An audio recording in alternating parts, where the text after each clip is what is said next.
Alguns dos maiores desastres da história não começaram com um evento imprevisível, mas com decisões erradas, alertas ignorados e falhas que pareciam pequenas demais para preocupar. De barragens e plataformas a aviões, navios e missões espaciais, cada escolha deixou consequências irreversíveis. São tragédias reais que mostram como poucos minutos podem mudar milhares de vidas. E é exatamente isso que você vai ver aqui hoje. Então já deixa seu like, clique embaixo no botão de se inscrever e bora lá!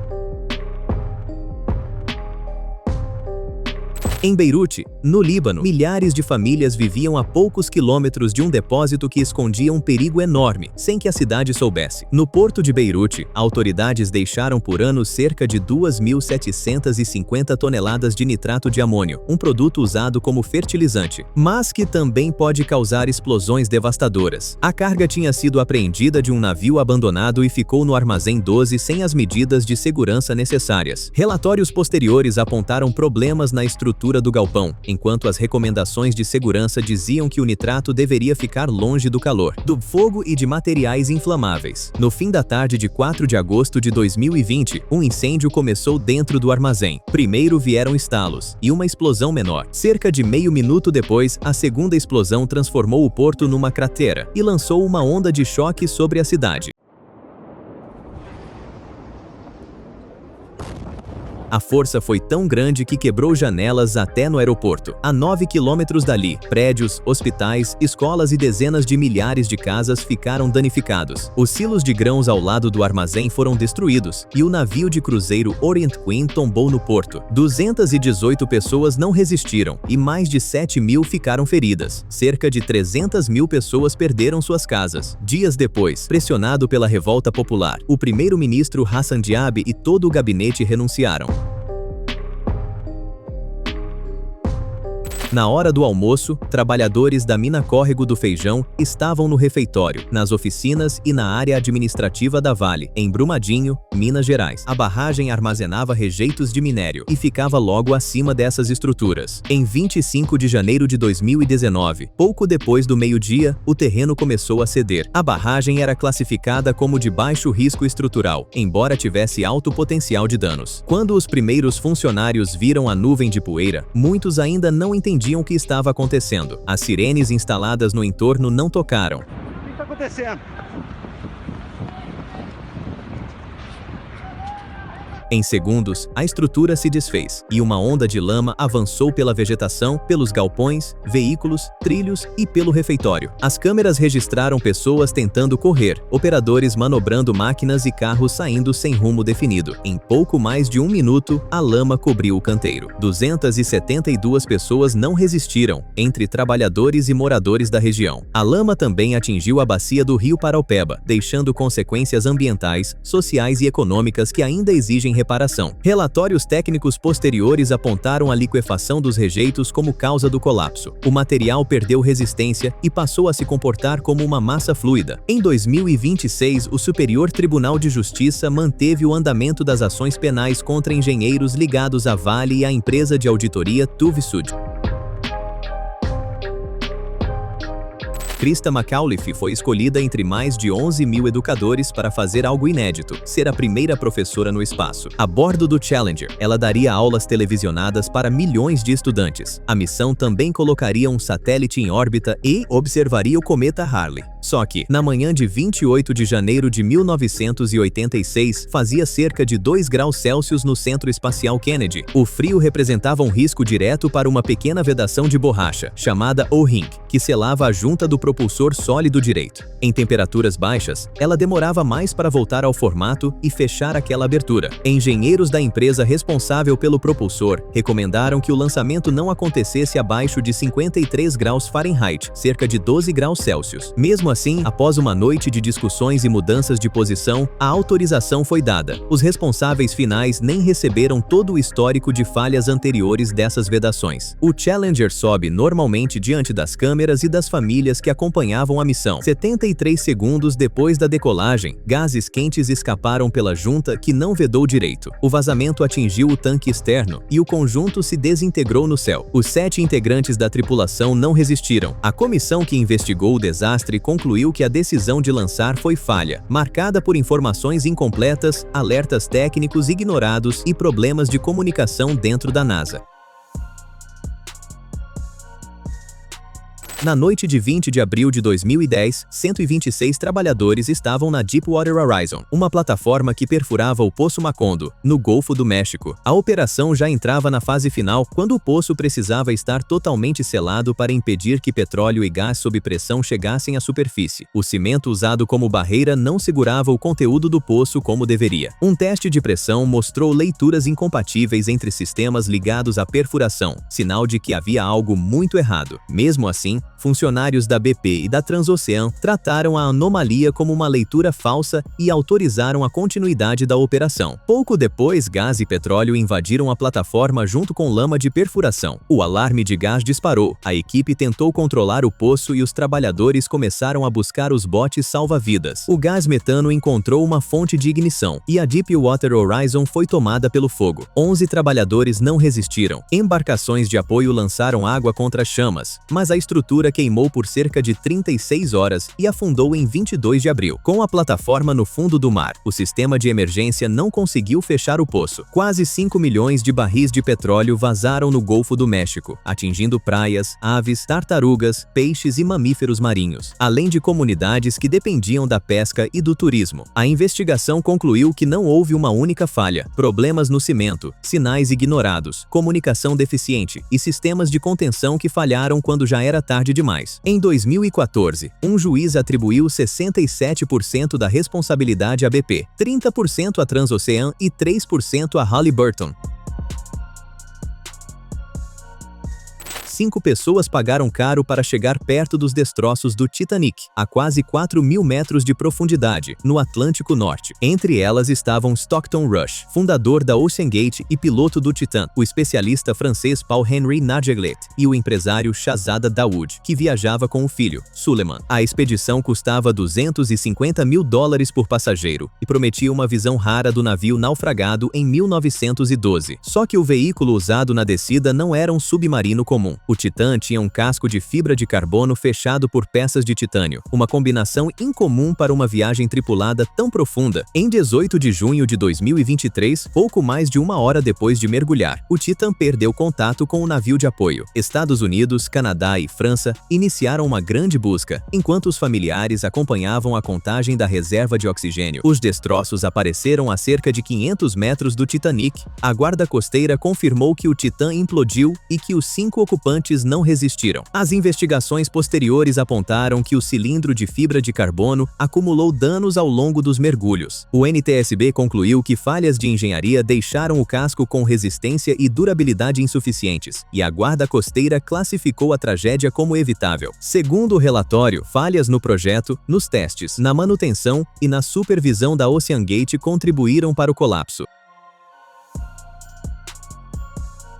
Os moradores da Grenfell Tower confiavam que um incêndio ficaria contido no apartamento onde começasse. Essa era a orientação do prédio. Se o fogo estivesse em outra unidade, o mais seguro seria permanecer em casa, protegido por paredes e portas que deveriam segurar as chamas. Na madrugada de 14 de junho de 2017, uma ligação informou um incêndio no apartamento 16, no quarto andar da torre, em North Kensington, Londres. Os bombeiros chegaram cerca de 5 minutos depois e entraram no imóvel pouco depois da 1 da manhã. O fogo dentro do apartamento chegou a ser declarado extinto. Só que, minutos antes, as chamas já tinham saído pela janela da cozinha e alcançado a fachada. A 1h21, o fogo havia subido até o 11º andar. Moradores dos andares acima começaram a ligar, presos em seus apartamentos, enquanto a torre deixava de ser um prédio onde o incêndio deveria ficar isolado. 2 horas após o primeiro chamado, quase metade dos apartamentos estava em chamas. Às 4h30,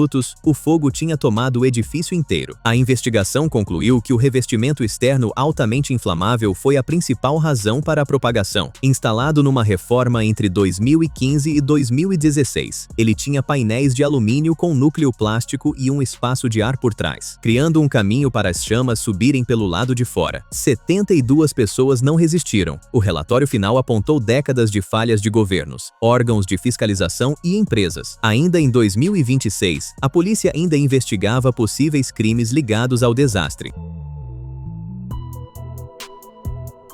Centenas de passageiros só queriam seguir viagem para Las Palmas, nas Ilhas Canárias. Mas uma explosão no aeroporto de destino mudou toda a rota. Em 27 de março de 1977, os voos da KLM e da Pan Am foram desviados para Los Rodeos, em Tenerife, um aeroporto pequeno que logo ficou lotado. Com os pátios ocupados, os dois Boeing 747 precisaram usar a única pista também para taxiar. O avião da KLM chegou primeiro à cabeceira, fez uma curva de 180 graus e ficou alinhado para sair. Atrás dele, o Pan Am avançava devagar pela mesma pista, tentando encontrar uma saída lateral estreita em meio à neblina. A visibilidade caiu tanto que a torre não conseguia enxergar os aviões, e o aeroporto não tinha radar de solo. Tudo dependia do rádio, justamente quando transmissões se sobrepuseram e mensagens importantes ficaram incompreensíveis. A investigação concluiu que o comandante da KLM iniciou a corrida sem autorização para decolar, sem saber que o Pan Am ainda ocupava a pista. Quando as luzes do outro Boeing 747 apareceram através da névoa, as tripulações tiveram apenas segundos para reagir. O KLM tentou levantar voo antes da colisão, mas atingiu a parte superior do Pan Am. Os 248 ocupantes do avião holandês não resistiram. No Pan Am, 335 pessoas perderam a vida, enquanto 61 conseguiram sobreviver. Foram 583 mortes numa colisão em solo que continua sendo o acidente mais letal da história da aviação.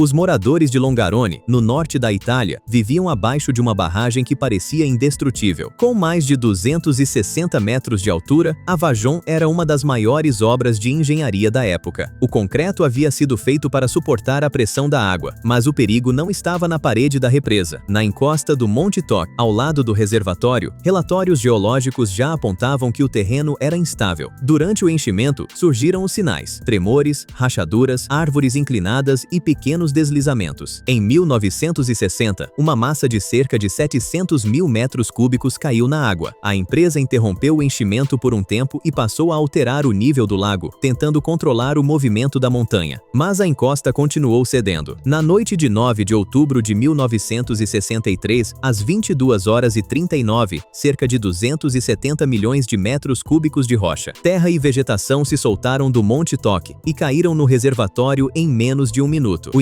impacto lançou uma onda gigantesca para fora da represa. A barragem permaneceu praticamente inteira, mas a água passou por cima dela e desceu pelo vale, apagando Longarone e outras comunidades. Pelo menos 1.917 pessoas não resistiram, entre elas cerca de 500 crianças. Centenas jamais foram encontradas. Longarone foi reconstruída. A barragem de Vajon continua de pé, desativada, diante do vale onde as escolhas feitas apesar dos alertas tiveram consequências irreversíveis.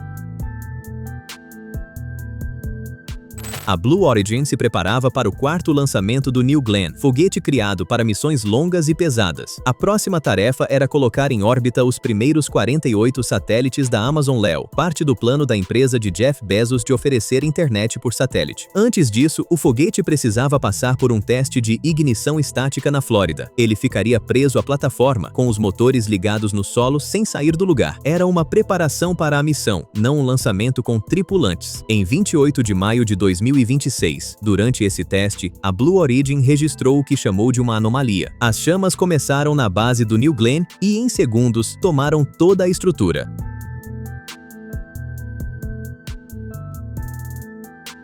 A explosão destruiu o foguete e causou danos extensos ao complexo de lançamento 36, a única plataforma operacional da empresa para esse modelo. Apesar da cena enorme, todos os funcionários foram localizados e estavam em segurança. A causa ainda era investigada. Em junho, as primeiras análises da Blue Origin apontavam para a parte traseira do primeiro estágio. A empresa informou que elementos importantes da base, como os tanques de combustível e a instalação de integração, continuaram preservados. Com a plataforma paralisada, os planos da Amazon e missões ligadas ao programa Artemis passaram a depender da reconstrução. A Blue Origin decidiu mudar o projeto da instalação para acelerar a volta dos voos e afirmou que pretendia colocar o New Glenn no ar de novo antes do fim de 2026.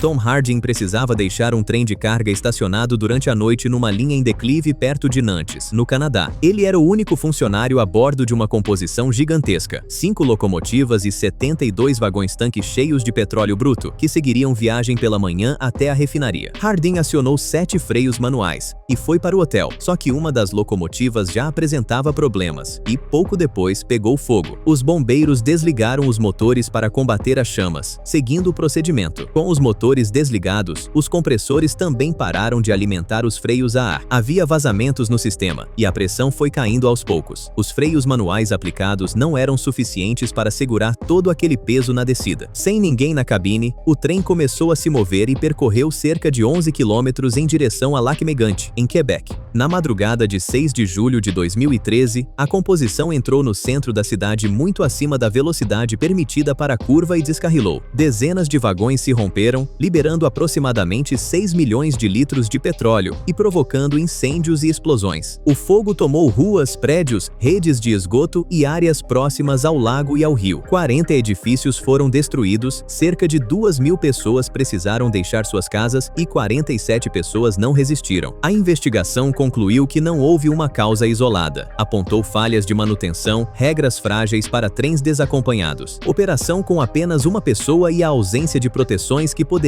impedir aquele trem de ganhar velocidade sozinho. Centenas de passageiros embarcaram no Herald of Free Enterprise para voltar da Bélgica à Inglaterra, numa noite de março de 1987. Era uma travessia comum entre Zeebrugge e Dover, e muita gente só queria chegar em casa depois de um dia de compras. Antes da partida, Mark Stanley, assistente do contramestre, tinha uma tarefa essencial no convés dos veículos. Depois de ser liberado das tarefas de manutenção e limpeza, ele voltou para a cabine a fim de descansar e acabou dormindo. O problema é que ninguém confirmou se a tarefa tinha sido concluída. A empresa pressionava por saídas rápidas, a comunicação entre os tripulantes falhava e o comandante não conseguia ver a proa a partir do passadiço. Também não havia luzes que indicassem se as portas estavam abertas ou fechadas. Erros parecidos já tinham acontecido em outros navios da companhia. O ferry deixou o cais às 6h05 da noite, pouco depois de passar o quebra-mar, ganhou velocidade e começou a inclinar para a esquerda. As duas portas da proa continuavam abertas. A água invadiu o enorme convés dos veículos e se espalhou de um lado para o outro, tirando a estabilidade do navio em segundos. A energia caiu, o interior ficou escuro, e o Herald virou de lado em águas rasas, a menos de 1 quilômetro da costa. Equipes de resgate chegaram durante a noite, mas 193 passageiros e tripulantes não resistiram. A investigação concluiu que a falha não era só de um homem que tinha adormecido. Problemas de supervisão, comunicação, projeto e pressão por horários permitiram que o navio partisse daquele jeito. Depois do desastre, embarcações desse tipo passaram a receber indicadores no passadiço para o estado das portas da proa, rampas mais seguras e mudanças no desenho dos convesses. Mais de 300.000 pessoas foram à base aérea de Ramstein, na então Alemanha Ocidental, para passar um domingo vendo aviões e levar as crianças para perto da pista. A grande atração daquele 28 de agosto de 1988 era a equipe italiana Frexi Tricolore, conhecida pela fumaça verde, branca e vermelha que desenhava no céu. 10 jatos participavam da manobra chamada Coração Perfurado. 2 grupos voavam em sentidos opostos para formar a figura, enquanto um avião solitário deveria atravessar o centro no momento exato. Era uma coreografia ensaiada para parecer perfeita diante do público, mas o piloto do avião solitário chegou ao cruzamento baixo e rápido demais. Sem espaço para corrigir a trajetória, atingiu a parte traseira da aeronave liderada por Mario Naldini. O jato de Naldini perdeu o controle e ainda acertou um terceiro avião. Em menos de 10 segundos, os 3 aviões caíram. Um deles atingiu a área dos espectadores e provocou uma grande bola de fogo causada pelo combustível de aviação. 70 pessoas morreram, entre elas os 3 pilotos e 67 pessoas em terra. Cerca de 500 ficaram feridas. O socorro também virou parte da tragédia. Falhas graves de comunicação entre militares americanos, equipes alemãs e hospitais atrasaram o atendimento de muitas vítimas. Depois do desastre, a Alemanha Ocidental suspendeu apresentações aéreas militares e autoridades alemãs propuseram exercícios de grande escala para preparar equipes de emergência para tragédias com multidões.